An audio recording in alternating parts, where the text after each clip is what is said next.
Dr. Kahibi Bernard ndiye uko naye hapa, daktari bingwa wa magonjwa ya uzazi na kizazi.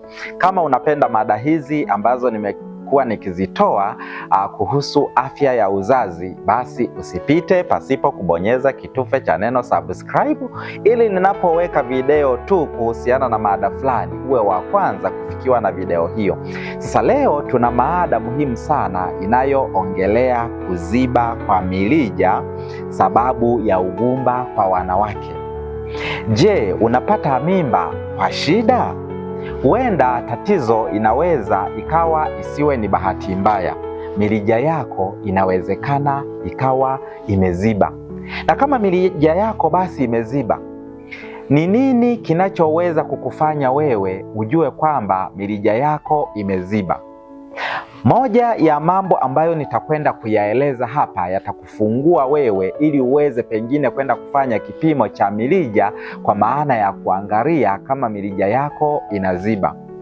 Kwanza, moja ya changamoto ambazo anakuwa nazo mwanamke ambaye mirija imeziba ni pamoja na kutoshika ujauzito. Mwanamke, umekuwa ukitafuta mtoto kwa muda mrefu, lakini ukifanyiwa vipimo vingine vyote wanasema hakuna changamoto, basi tambua inawezekana mirija yako ya uzazi ikawa imeziba. Lakini basi nini kinajitokeza na nini kinafanya mirija ya uzazi iweze kuziba? Zifuatazo ni baadhi ya sababu ambazo kupelekea mirija ya uzazi kuziba. Cha kwanza ni maambukizi katika via vya uzazi, chango la uzazi kwa maana ya PID. Unapopata maambukizi ya via vya uzazi, mara nyingi via hivyo vya uzazi hutunga usaha, na ule usaha mwisho wa siku hupona kwa kutengeneza makovu, na makovu yanapokuwa yametengenezeka basi huziba ile mirija ya uzazi, na hii inapelekea usiwe na uwezo wa kutungisha au kupata ujauzito.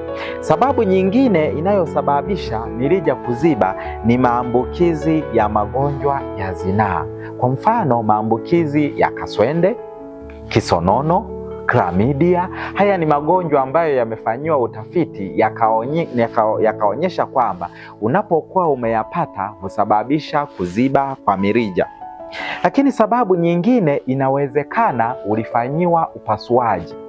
Kama ulifanyiwa upasuaji na sasa unatafuta mtoto kwa muda mrefu pasipo kufanikiwa, hebu fanyiwa kipimo cha mirija. Inawezekana kupona kwako kwa kidonda kile kulipelekea mpaka mirija ikaathirika na ikaziba. Lakini sababu nyingine ni changamoto ya endometriosis. Kama unapata maumivu ya muda mrefu ya zaidi ya miezi 3 au 6, maumivu ambayo wakati mwingine hayasikii dawa, na wakati mwingine haya maumivu yanakuwa ni makali wakati wa hedhi, tambua unaweza ukawa na changamoto ya endometriosis ambayo husababisha mirija kuziba.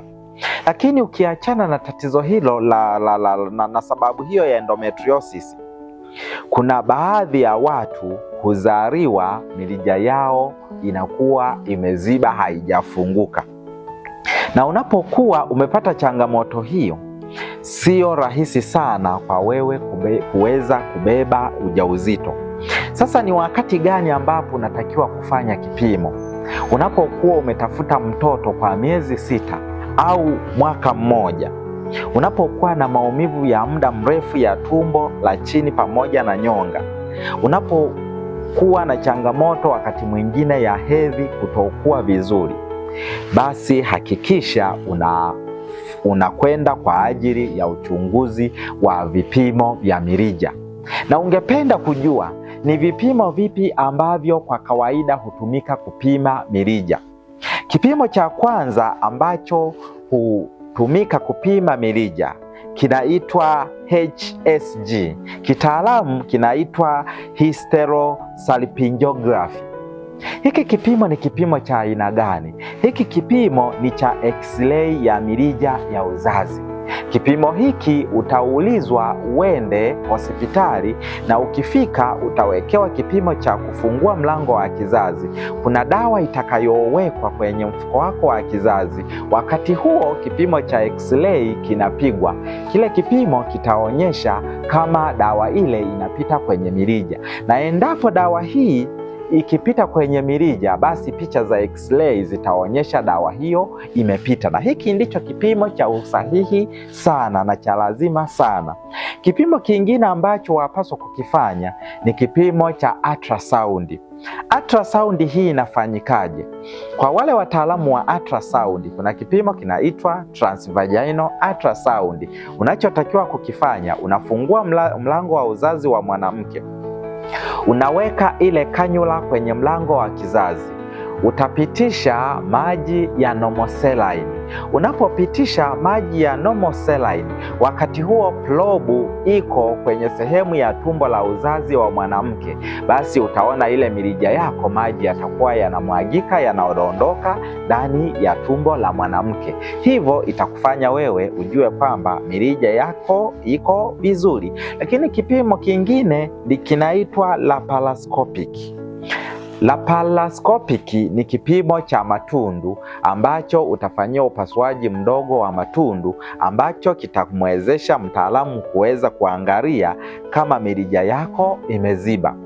Tambua kwamba mirija yako inapoziba, matibabu itategemea na mirija imeziba sehemu gani, lakini matibabu ya laparoscopic yanaweza yakafungua mirija yako pale inapokuwa imeziba. Lakini upasuaji wa kawaida kwa ajili ya kufungua mirija, mafanikio yake huwa ni kidogo sana. Kwa hiyo wewe unayenisikiliza, kama umehangaika kwa muda mrefu pasipo kupata mtoto, inaweza ikawa changamoto ya mirija imeziba.